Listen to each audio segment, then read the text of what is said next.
This morning. We have a young conservative segment or a conservative future segment. We like to interview young folks who are kind of up and comers. And so for this segment, I want to introduce you to Mr. Joseph Fondren. He is in studio with us. Joseph, how are you? It's doing good, Paul. How about you? I'm doing well.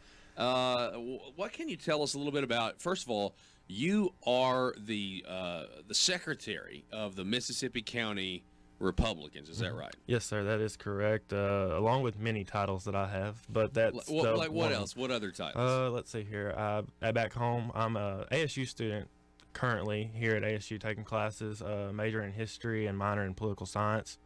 But back home, I write for the sports for our paper back home in the NEA Town Courier, and then I'm also in Lions Club. And that's in Blytheville or Osceola? That's in Blytheville. Okay, yes, sir. in Blytheville. And, I do a bunch of those things. Then I'm also in Lions Club, which I've actually had to miss a bunch of meetings lately because of the school schedule. So yeah. And then on top of that, I'm also, while I'm here at college, I'm part of the ASU College Republicans and Turning Point USA here. So okay, yeah. So tell us about Turning Point USA.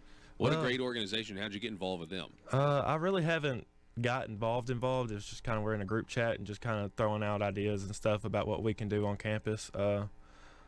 Like I said, it's kind of new. I just started in this semester as going to ASU, so it's kind of, we hadn't done a whole lot yet.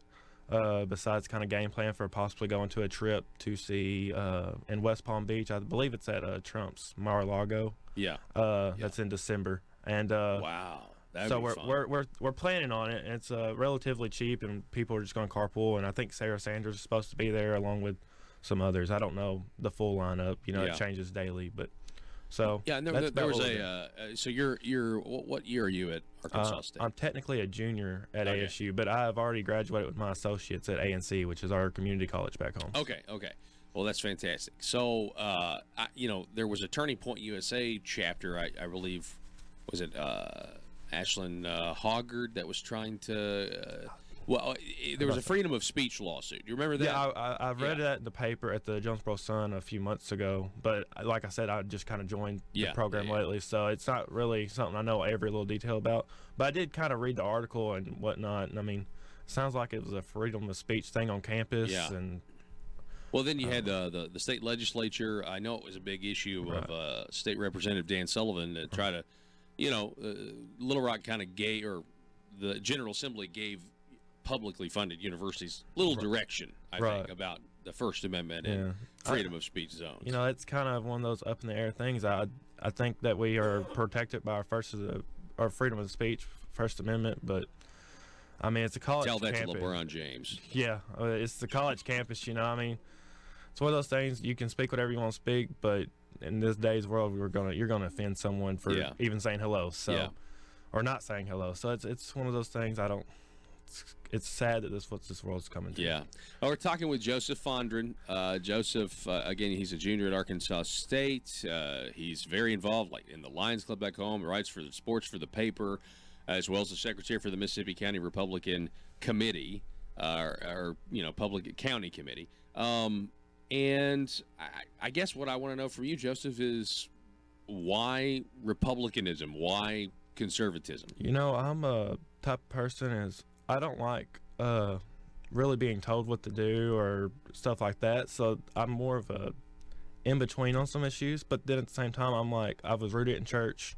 I've always went to church. There's just some things that on the left side of politics that I just completely don't agree with at all. Pro-life, for example, marijuana use. I mean, I am a teenager, so some people kind of look at that as like, oh, well, you should be for it. And I'm one of those people, I was like, not really. I mean, I guess if you want to do it, go for it. But at the same time, I want you to have good products coming out of our steel mills, or good product, good work ethics. And I just don't see where people can do that if you're out smoking weed every day. Yeah. I just don't see it happening. Plus, it certainly has taken sucked productive mentality from a lot of people. Let's just say that. And not only that, I mean, if you look at the reports coming out of Colorado and stuff like that, I mean, I don't want to. I hear I'm from the country, so I smell enough of cow manures and skunks or whatever animal may be around, but I don't want to just walk into a city one day. Like, I hated enough walking into someone's house that I know smokes it, much less having to sit there in the city all day long, having to smell it, and I'm just like, ugh. So, but yeah, I don't know. Okay, so you would say you're raised a conservative, Exactly. and that's what a lot of people say. My dad works at the steel mills back home in Nucor, and then my mom works at the cafeteria at the school while also having another job. So there's some things that you can say I was definitely raised a Republican, but at the same time it was kind of, we're not we try to stay out of politics, don't make anyone mad or whatnot, and so it's definitely a game sometimes, especially when I talk to my grandparents who was kind of raised during the post-war, FDR era. Yeah. So my family, I would say, has a lot of Blue Dog Democrats to an extent, but at the same time, they're more Trump fans now. So it was like they were raised in that Reaganism type. Why do you think they're Trump fans?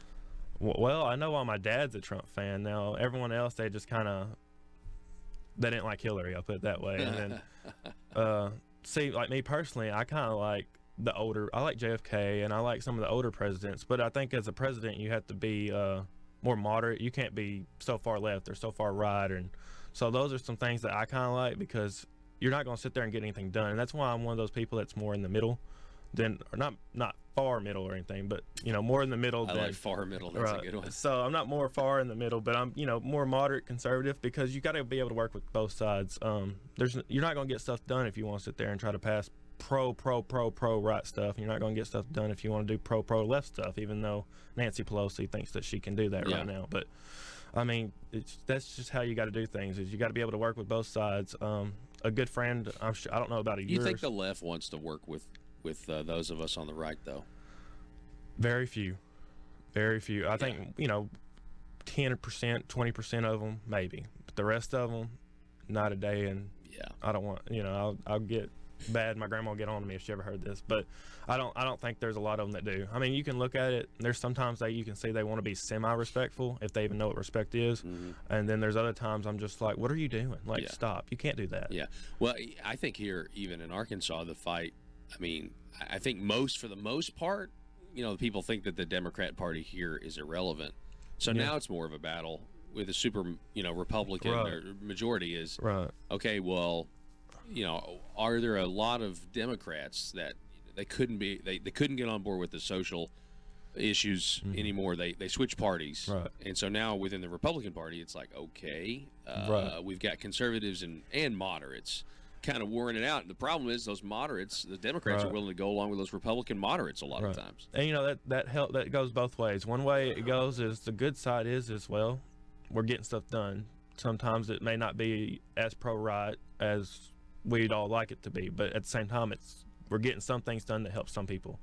Now, on the other end of that, though, is things that I absolutely despise and hate, is the rhinos, or not necessarily the rhinos, but the people that are, how do I put it? Like, they just put the R beside their name so they can get reelected. Don't sit there and be a Republican if you're not a Republican. Don't be a Democrat if you're not a Democrat. Well, see, that's you described yourself earlier as kind of a guy in the middle. That's not a middle position. That's a conservative position. And I know. And like I said, there are some things that are definitely far on my end, and then there's something, like the other day my buddy was describing, he's like, Fondren's probably a centrist too. Like, he's not far left, but he's not far right. But then again, though, he's not in the middle of right either.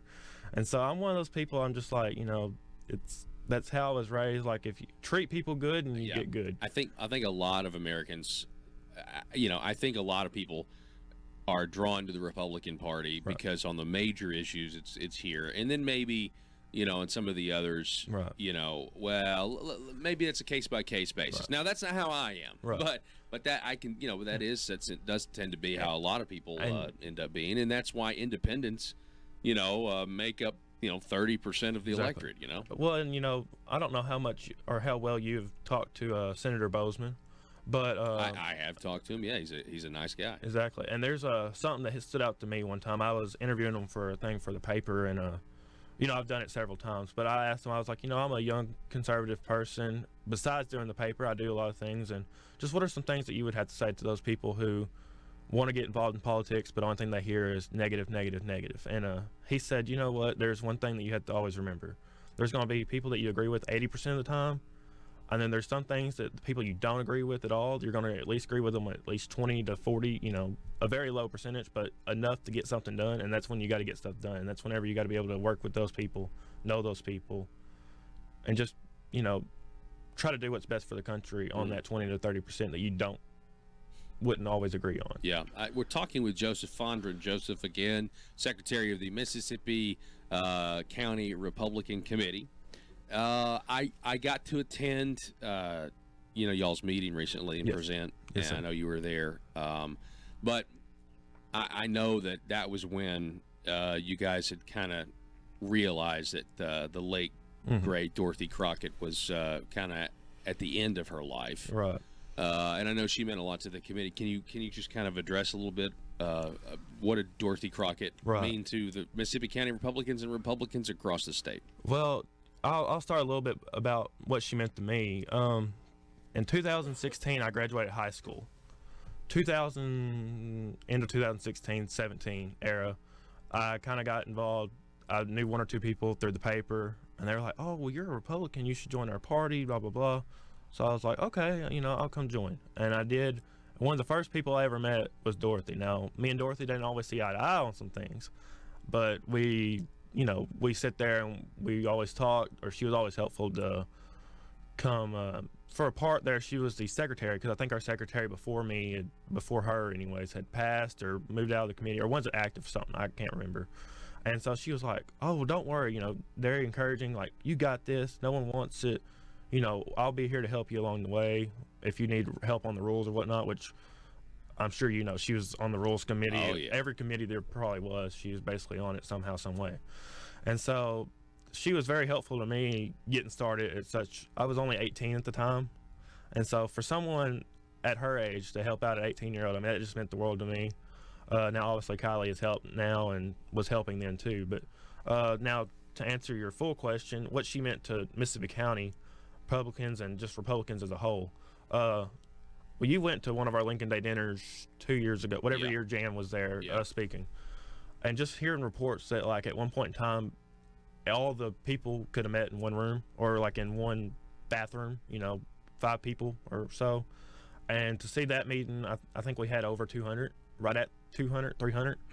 I mean, that's just a testament to Dorothy and several others. But I mean, Dorothy was the main one who basically paved the way for all that. I was looking in a book last night the RPA gives out or whatnot, and Skip Kelly had a few, and just seeing Dorothy's name as the chairman on there, I mean, it doesn't seem real, because in my lifetime, since I've been around, it's only been Kylie.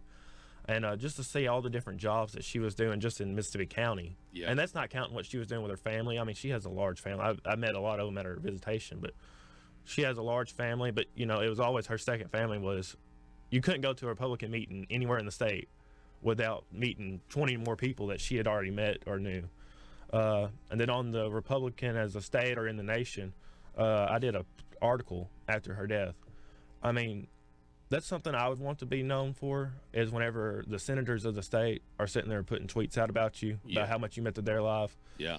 I mean, to have the governor and his wife, well, the governor wasn't there, but to have the governor's wife and just people from all over the state send flowers or be at the funeral or the visitational area.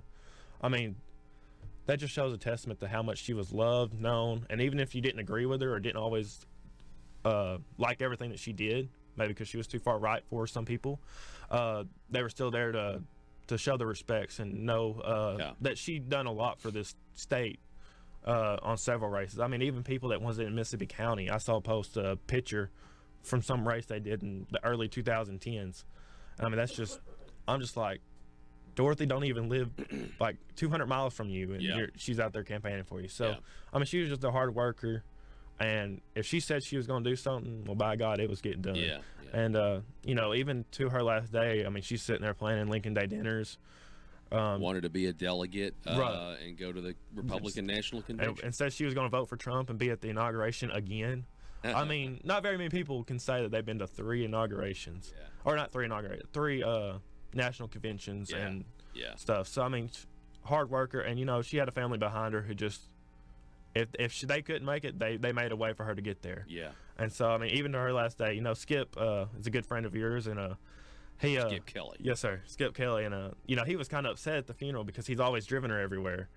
And the last day, he didn't get to drive her to her final resting place. He was like, "Oh, come on now. You know that I should have been able to drive her. I drove her everywhere else across the state." That's great. So, she's one of those people that you may not always liked what she liked, but you respected her for it. I know you keep saying that, but I would just say, I think a lot of people agreed with Dorothy's politics because it was platform. It was Republican Party platform. And that's the thing about I guess that's the thing about why conservatives are getting to a place here in Arkansas specifically where it's like, okay, it's time to get some of these big, we've got to stop the spending. We've got to stop, raising taxes. And it's because of people like Dorothy. And let me explain. What I mean by that, Joseph, is she was there at Mississippi County when nobody was there. You had 5 people in a bathroom. You said it, and then you go to 200 people. And then she's knocking doors for people that don't even live in her district. She's doing all this. She was doing all that to convince people that the Democrat Party, which is the party of higher taxes, which is the party of spending more and more money, and now it's the party of a whole lot of other stuff that everybody disagrees with. That's why she did it. She didn't do it to elect Republicans so that we could just kind of barely move the needle, and she did it to change the state, to change the culture, and that, in my opinion, it garners respect. And I think we need to push even harder when we have a chance. In honor of Dorothy, so actually let's implement even more of that platform, and let's not deviate from it because that's what we're promising voters. Yeah, I totally agree with you, Paul. It's just the thing that I think we all need to remember too is if we look, I don't know the exact years, it was before I was born, so we'll say over 20 years ago. Well, even before then, because Huckabee was president or was governor in '96, I believe. So, I mean, if you look, '92, Bill Clinton was in office here, or '91. Yeah, that is nuts to think about. And so, I was in that book I was looking at earlier. I mean, only 2 Republicans ever beat Bill Clinton here in the state. Yeah. And so, I mean, you got to think. I mean, there's even parts in the 1st district that we live in that are still heavily Democrat. Yeah. Now they've changed a little bit the last 5-10 years or so, but they are still Democrat, far Democrat. Yeah. And so that's one thing that we need to work on is trying to get those Republicans. But even we got to realize in the back of our heads that they may be Republicans, but at the same time, if anything, they're still blue dog. They're not Republicans. Yeah, that's a really good point, and it's very smart of you to bring up Bill Clinton. Right. I haven't brought that. I mean, but I've said that before. We're in the state that launched him to be arguably the most powerful political family in the world. Maybe Definitely. Not now, but you know what I mean? That came in our own backyard. Yeah. And so there's a lot of bureaucracies that haven't been reformed since the 90s. Mm-hmm. There's, a lot of the same people probably still around. And so, definitely a lot of the same people are still around. I mean, in Lions Club, every year we do this kind of new members get to know who have you met or whatnot, and someone put on their Bill Clinton. They're like, well, heck, you're born in Arkansas, you should have known Bill Clinton. And I'm like, well, you're kind of lucky. I'm not gonna lie. I mean, I may not agree with him on everything, but it'd be nice to meet a president. I mean, it's just the respect for the office, which is something I think that a lot of people, we were talking about it earlier, have left. They've just lost it. Joseph, we got to wrap things up. What's your major again? Did you tell us what you're majoring in as a junior at Arkansas State? I did. If not, I'm majoring in history. Okay. Wow, with a minor in political science. Okay. I don't know if they actually have a course. I haven't really researched it yet. But if I had a choice to go like in-depth majoring, it would be in the U.S. presidents. So. Yeah. Wow. That's kind of what I study. I have a lot of biographies at my house from all the presidents. Joseph Fondren, it's great to talk to you. Appreciate your conservative point of view. All right. Thank you, Paul. All right, Thanks good for luck. having me. Folks, we're going to take a break. We'll be back here in just a moment.